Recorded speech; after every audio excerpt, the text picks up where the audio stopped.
Anong mensahe ang kailangang marinig ng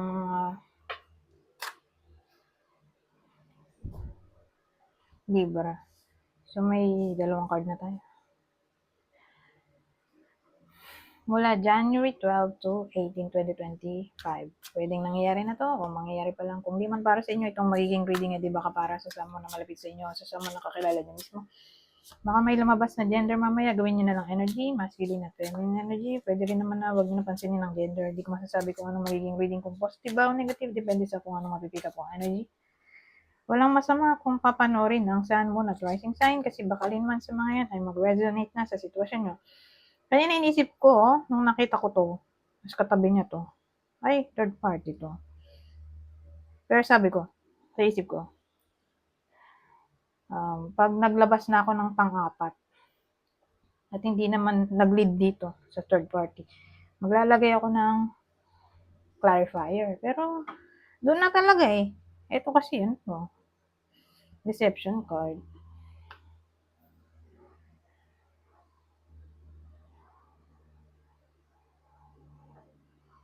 Lalaki yung nagluloko, pero meron tayong Four of Pentacles. Four of Pentacles tayo dito.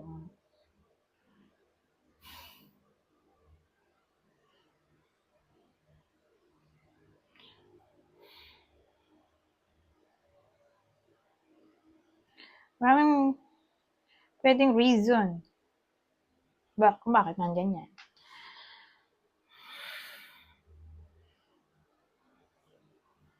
Pwedeng nagloko dahil masyadong strict yung partner niya. Pero tatama lang to sa mga in relationship, hindi naman to tatama sa mga kasal. Saka yung in relationship dito walang anak. Pwedeng nag-live-in, pero walang anak. So, hindi sila kasal. So, pwedeng maraming reason nga. Either, kunin nyo na yung info na sa tingin nyo, ipitin nyo. Either, kaya ito nagloko ay dahil masyadong strict, barat, cold yung partner niya. Ito, naggano na eh, nagkaparehas na kasi meaning nito. O masyadong controlling na, sabi ko na ba yun? Possessive, controlling, obsessed yung partner niya, nakakasakal. O hindi lang talaga siya masaya.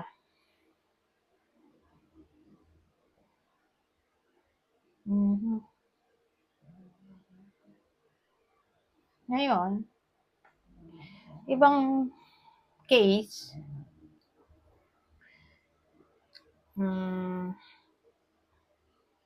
matagal na yung relasyon nila.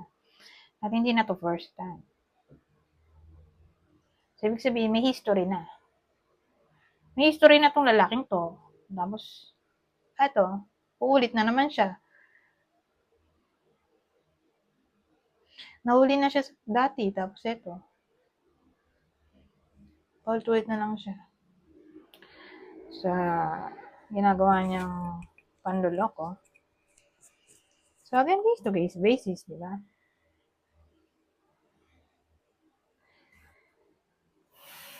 Doon sa unang senaryo, ito yung partner. Ay, dito, ulitin ko Dito gagamitin ko. Kasi sayang yung card eh.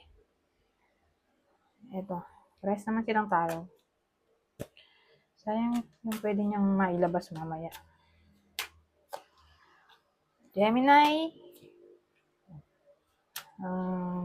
Cancer, Sagittarius. Yung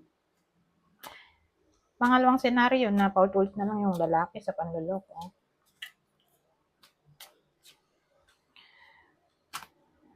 Libra, kapwa Libra, Taurus, Sagittarius. Kaya lang, dapat pala ito na lang din yung kinuha ko.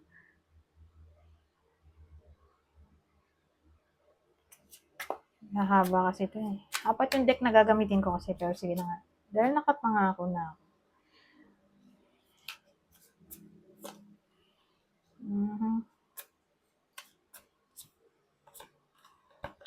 Ano ba yan? Papangit yung mga lumalabas sa libro. Pero don't worry. May mga deck pa tayong lalabas. So, kung pangit yan, dun sa mga lalabas pang deck, baka good news na doon. Pero dito sa tarot,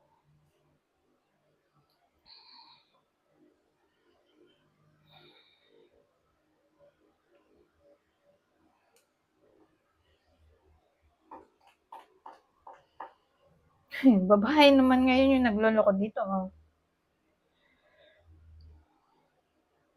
Katabi niya kasi to eh.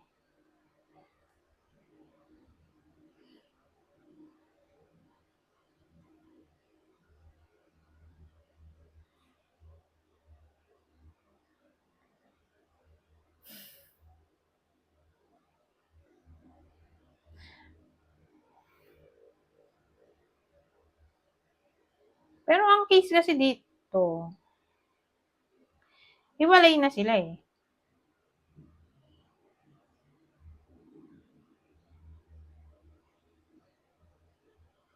Hiwalay na. Ayaw na makipagbalikan ng babae.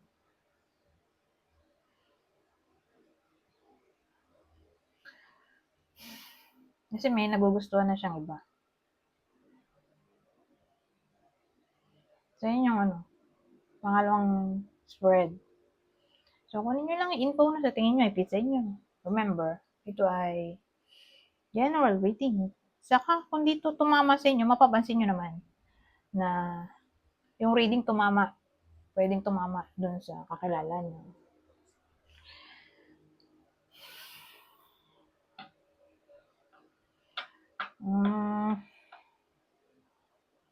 Ganun eh. Ang senaryo kasi break na sila eh. Ayaw na makipagbalikan ng babae, may iba na siya.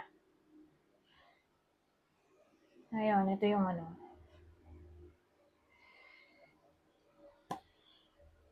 partner dito.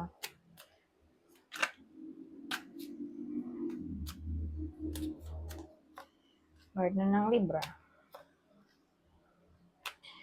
Pisces, Aries, ano to? Aquarius, Capricorn. Ayan, dun sa pangalawang deck.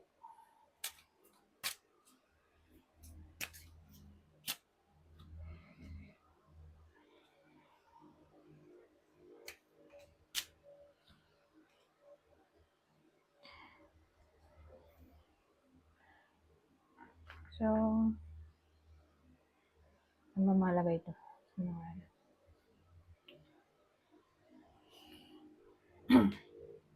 So, lahat sila ay baliktad. Pero maganda na baliktad. Kasi ito masama to eh. Kung siya ay tumayo, masama. Masama yung dala. Para siyang negative energy na na-stuck sa isang bagay. Example, yung mga vintage na gamit, di ba? Kaya mahirap bumili ng mga vintage kasi may mga energy doon na naiwan mula sa mga naunang bumili. Okay? Na pwede nyo ma-acquire. Mapasa sa inyo. So, ganun. Kung dadalhin nyo yung vintage na nagamit sa bahay, so, mapupunta sa inyo yung energy nung naunang owner nun. Example, yung mga haunted uh, haunted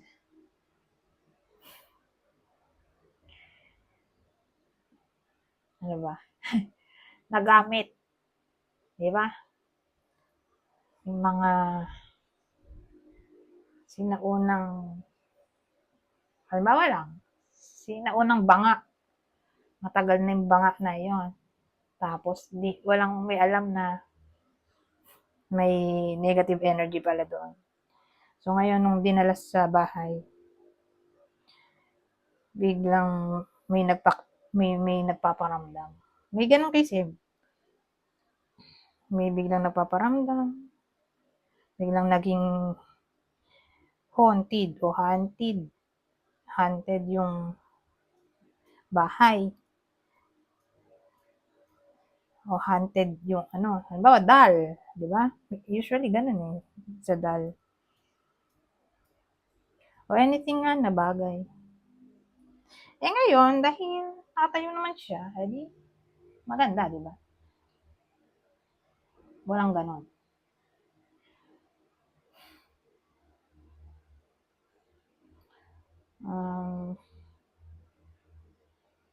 Ngayon, ayan na to.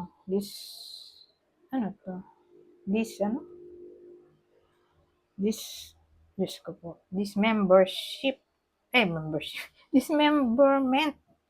Na kinaptcha po. Kaya pala ganun. Diyos. Pero at least, ano siya eh, baliktad. Di ba? So, hindi nangyari yung dismemberment. So, paano natin i-combine?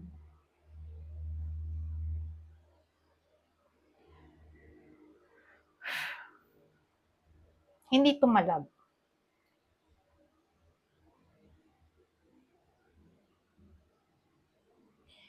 Hindi tumalab.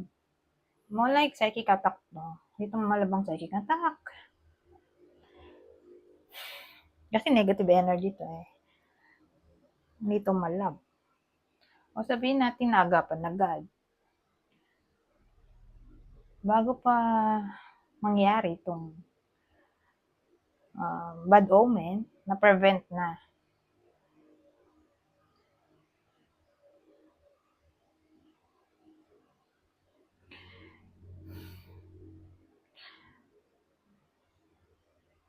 O may kailangan kayong i-let go. Para may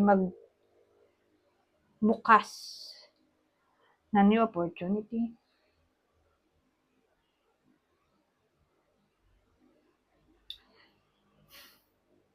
Kasi toxic to eh. Sabihin natin ex. Kung ilalarawan natin ex. Toxic yung ex. Na para bang mas maganda pang i-let go na lang siya para may dumating na bago. At yung darating na bago ay mas better kaysa sa ex. Ngayon, syempre, di naman lahat, di ba? Tatama ng reading na to. So para sa makaka-relate, ito yung ex. Libra, kapwa Libra. Aries, o Libra ulit. Ngayon, kung kakilala, sabihin natin doon tumama sa kakilala nyo to. Ito yung kakilala. Virgo, Scorpio, at sabi ko Taurus, Capricorn pala to. Pero sama na rin natin ng Taurus. Ngayon, ito. Ay, hindi pala to. May isa pa. Panghuli yun. Ang galing ko lang itong isang deck masikip. So, ito. Ang masasabi nito. Crossroads. Divine guidance. Divine guidance pala rin. Yung crossroads. Fork in the road. Ay. Clouds. Ano yan?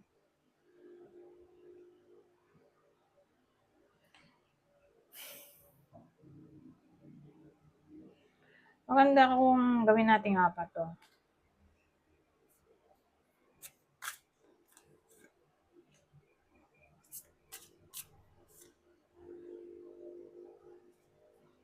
Ducky.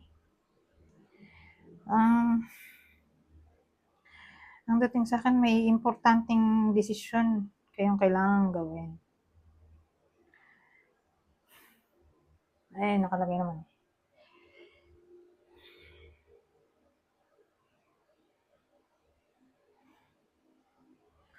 May problema. Kasi more like, may tinatakbuhan yung iba sa inyong problema na hindi nila hinaharap, na kailangan ng harapin. Sa week na to, ito kasi yung problem, kailangan na mag-lay to rest. Kailangan ng solusyonan. So, ano ba yung tinatakbuhan na problema ng iba sa inyo na kailangan ng i-face? Na hindi nila maharap. Magpo-procrastinate silang harapin. Maraming pwedeng reason, di ba?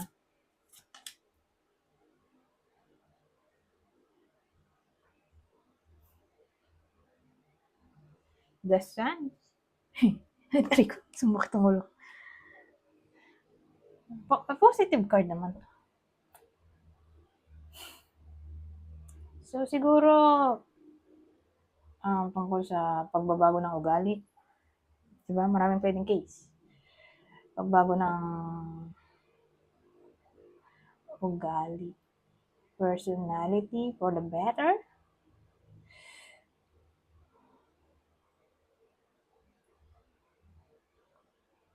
Sabihin natin, alam nilang toxic yung sitwasyon. Pero mas gusto pa rin nila doon. Gusto pa rin nilang mas masaktan. Gusto pa nilang masaktan. Kaysa mag-let go. So, ganun ang sitwasyon. Kasi ito kasi yung success, victory. Na para bang mas gusto pa rin nilang magstay sa darkness.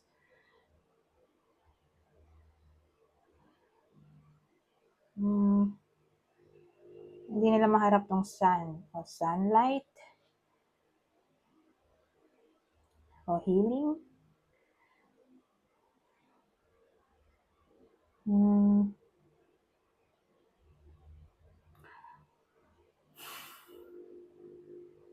Ang hirap naman ito. Hindi nila ma-pursue ang kanilang happiness for some reason.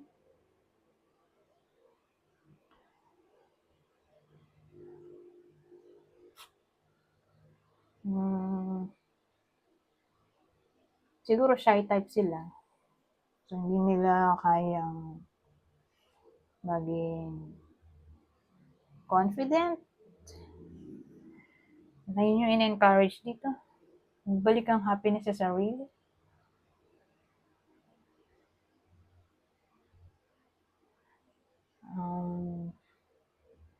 Siguro tungkol to sa pagiging optimistic.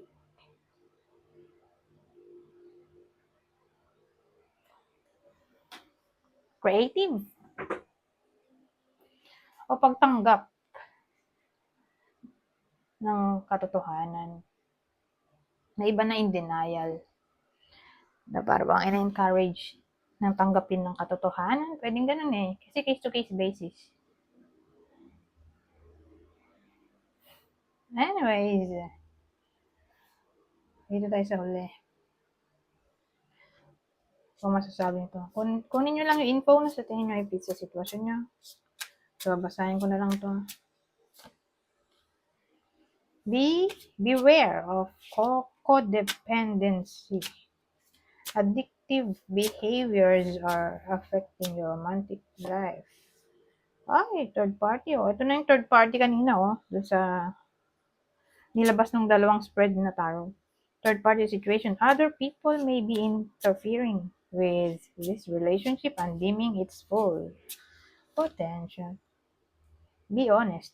Heart-to-heart conversations are necessary. It is safe for you to talk about your feelings. 3. Balance. There needs to be a healthy balance of physical, emotional, and spiritual intimacy for a relationship to be sustainable. Soulmate. Yes, this person is your soulmate. Your connection is sacred. Ay, 5 lang pala to. Kala ko 6 na. So, may isa pa pala. Ito ang huli. Divine timing. Be patient while things are unfolding. This connection is worth the wait. Anyways, hanggang dito na lang. Goodbye for now.